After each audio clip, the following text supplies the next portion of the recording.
Latinos Progresando quinceañera, I'm calling it the quinceañera. It's John Barleycorn, 6 o'clock, so the party's not over here. We're going to continue at 6 o'clock. So if you care to continue supporting Latinos Progresando, please do so.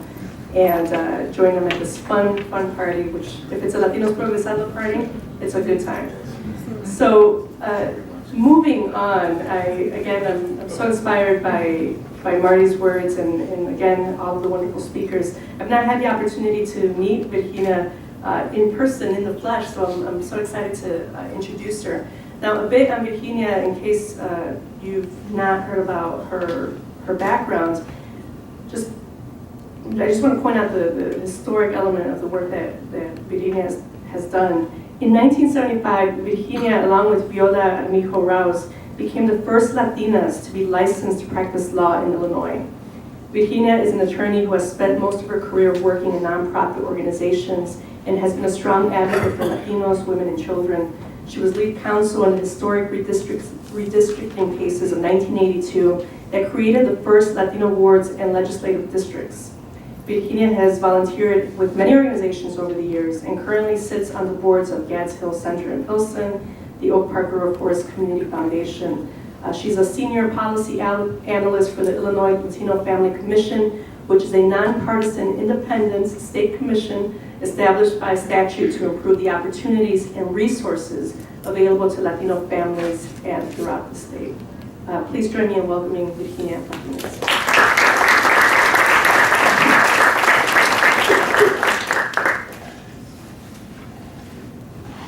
I have the bad luck of always following great speakers, and now with props and everything. You can do some if you want. I'm going to be part of your history lesson today too. I was asked to speak about the linkages between the 1960s civil rights movement and the current immigration reform movement. The question is immigration a civil rights issue? That one's easy, yes. Now we'll move on back to the history because that is more complicated and goes way back. I was actually in high school during the 60s and so saw a lot of what was going on, if not in my community, on television. But I want to go even back further in history to talk about the comparisons. We really need to talk about the way that the African Americans came to the United States, the way immigrants come to the United States, and how we're treated. Obviously, you know that slavery was forced migration of Africans from Africa to the United States. They were denied basic rights. They were discriminated against. They were forced not only during slavery, but during the Jim Crow period, afterwards through sharecropping, through segregation, which was enforced by law and by practice.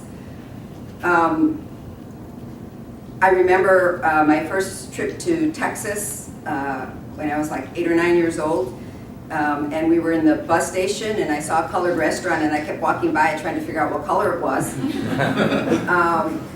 And in my second trip, you know, Texas is our Mississippi, and my second trip to Texas, I found out that one of my cousins had been the named plaintiff in a lawsuit to integrate the swimming pool in Marlin, Texas, pronounced Marlin, Texas. So, you know, depending on where you were, Mexicans got treated differently in different parts of the country. In the early times, not well anywhere. But I want to talk about the history of immigration laws as well. Those laws have historically been based on racial and ethnic exclusion. In fact, the very first effort was in 1875 called the Page Act that was a response to what was called the Yellow Peril. And created for the first time illegal immigrants, those immigrants who had been sentenced to crimes and women who were imported to the United States as prostitutes, mostly Chinese women. They were also accused of, and you know, all the newspapers were talking about racial inferiority. And they were also accused of creating unfair employment competition. So some of those arguments you will hear again and again through history, through the history of immigration. The first actual bar was in 1882, called the Chinese Exclusion Act. And it was the first race-based immigration law. And in fact, the Supreme Court held that Japanese and Indians were racially ineligible for citizenship. That was in 1922. So we have this history of laws and practices that treat people differently based on their race or ethnicity. At the same time, though, they were, as we are, an economic benefit to the majority population. So you have this dynamic going on where they don't like us, but they need us. Whoever the us are, it's always the us and them. We were always the them, we still are the them. And even in those times, there would be this, but you're different. You're different, you're educated. You act differently. You're not like the rest of them. And I'm sure that some of you have heard this. So the more things change, the more they stay the same. I've been told that over the years. Oh, but you're not like the rest of them. Or, better yet, you don't have an accent. And I always tell them, yes, I do. I grew up in Bridgeport. I speak like the dailies every once in a while. It comes out, can't help it. So that issue about the practice in terms of African Americans in the North, it was not as much or as often by law as it was by practice. So where I grew up on 25th and Wentworth, blacks were not allowed to cross the line. Just like in South Chicago, there were lines everywhere in the city. And I remember those lines. And I went to public school, so black kids were allowed to walk to school, but they might get beaten up on the way home. But if they, adults, anybody came on our block, if they were black, they got chased out, beaten up. So it was very prevalent, the discrimination that occurred then. And it was, I'm going to go back to the history, but it was part of movements. When we talk about immigration and movements, economic movements, well, there was one for African Americans as well. There was early migration, but then there was a big migration from the South in the 50s and 60s.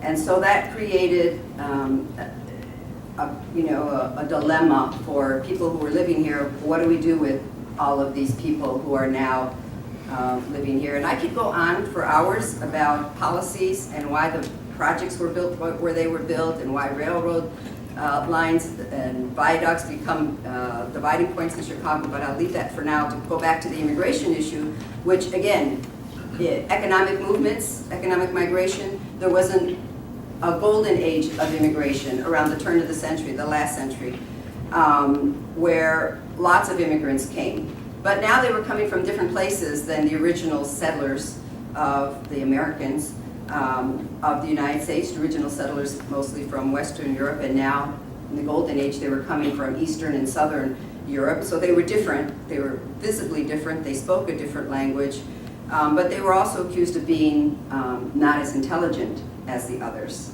Some of this was based on, goes back to a lawsuit that was filed when I first got out of law school, and we were looking at the history of IQ tests. So they did these IQ tests on soldiers in World War I, and they found out that the Southern Europeans, Italians, others, were not as smart as the Western Europeans, the original, the people who had been here a longer period of time. Well, guess what? The test was in English, and these guys hadn't been here very long. They just speak English. So another parallel you can make to things that we have suffered. So after World War I, though, the U.S. decided to do a quota system. So they did a system that said only 3% of any nationality can come here based on what your population was. And this was other than Western Hemisphere. So all the Europeans would be 3% of what their population had been in the United States. Later on, there were still too many of those swarthy-looking people, non-intelligent people. So they decided to reduce it to 2%, but they also decided to go back to the census of 1890, before the big migration, rather than the 1920 census. So again, there's discrimination based on ethnicity. Also in the 1920s, we start to see the Mexican problem. We started coming. And so, you know, people that were here, again, the arguments, they're taking jobs away from us, they're not as smart as us, they don't know how to do this, they don't know how to do that, they don't know how to act. So that starts the issue with Mexican immigrants. And again, it was economic migration. We're welcomed in good times and we're deported in bad times. So there became, you know, Operation Wetback and all of those things later on. We'll fast forward and eliminate some of the in-between things to the civil rights movement of the 1960s and the parallels to the immigration reform movement. There was a very strong role of black churches in the civil rights movement, which I see also in terms of the immigrant movement and the role of churches and the sanctuary movement. There was an effort for a broader support from other communities. So in the civil rights movement of the South, they reached out to Northerners, the Freedom Riders, others to come and help, non-black people, to come and help with this civil rights effort, which again, we see with immigrants, of trying to bring all immigrants together. It's not just Mexican, all immigrants and all people who can trace their roots back to immigrants. So it's trying to reach out to a broader group of people. There was civil disobedience. Part of what we see in terms of boycotts and marches we saw from the 1960s. The farm worker boycotts, which started 70s, 80s, Marcos, 70s? 1968. 68? So the farm worker boycotts, those were all based on the same issue of there's a wrong, we need to right it, we need to figure out a way to do it, we need to get our message out, we need to get help from others. It needs to be nonviolent. And looking at legislative changes. So all of these movements are looking for the only way to make people change is to force them to change legally. So looking at legislative solutions, which is what we're looking for in Congress now. A legislative solution to the issue and the needs of immigrants here. So why is it a civil rights issue? Because all we're talking about in any of these movements is that individuals have an opportunity to live healthy, productive lives without fear and without discrimination. Whether you're an immigrant, whether you're African American, whether you're gay, no matter what the issue are, what we're talking about is treating people equally. Very interesting, I was at a conference earlier today and President Preckwinkle was there, and she said that with the Affordable Care Act, Congress made a deal with the devil. Because what did they do? They excluded undocumented people. How does that help the health of this country to exclude a whole group of people from health care? And not only undocumented people, but people who have legalized their status, but within the last 5 years. Again, how does that help keep healthy communities, keep all of our communities healthy, if we have some people who are denied basic medical attention? So we have to continue to look at this history that's based on economic refugees and correct what is continuing oppression of our neighbors, our friends, our families, and economic refugees because of US policies, which is a whole nother discussion that I don't have time for. But you need to look into how US trade policies have impacted Mexico, Central America, all of Latin America, and why those workers now have to come to the US in order to work. So that's my history lesson for right now. And I am open to answering a couple questions, Sylvia, but when we have a longer period of time, I'd love to go into more history. I'm like a walking history book sometimes. That's because I'm the oldest one in the room usually. You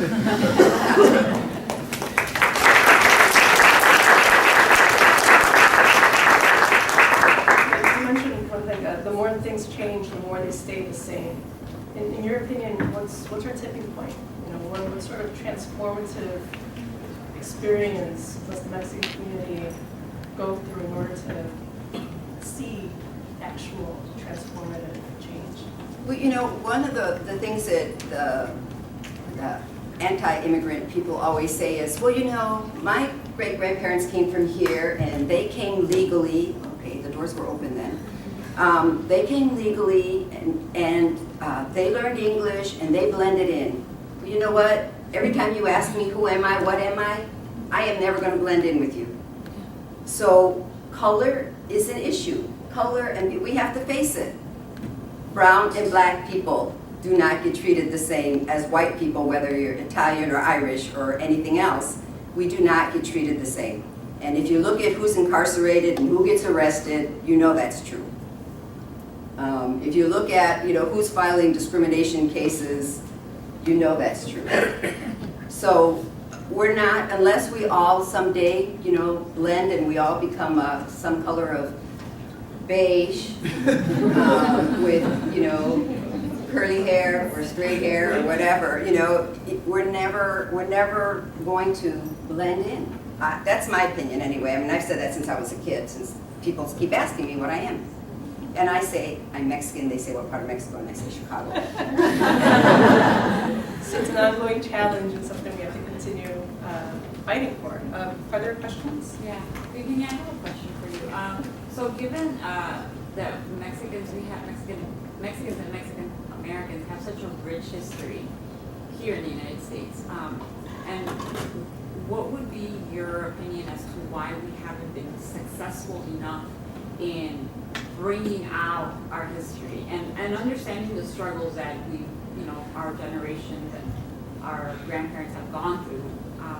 Why do you think us being such a large community and having been here for so many years, why haven't we been successful enough? We need more of us in decision-making roles, decision-making at the academic level, at all levels. Government level, but academic level as well, because that's where you learn, that's where teachers learn what to teach.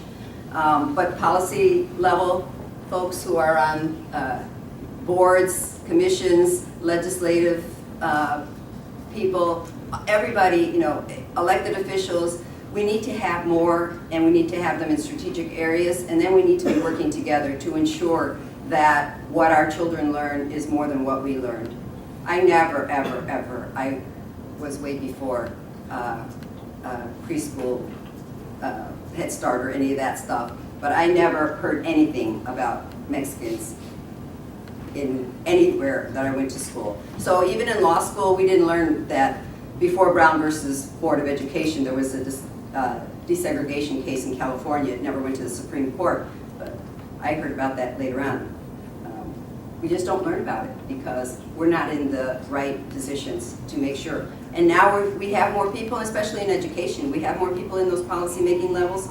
We need to make sure that they pursue that to correct the wrong of having us erased from history.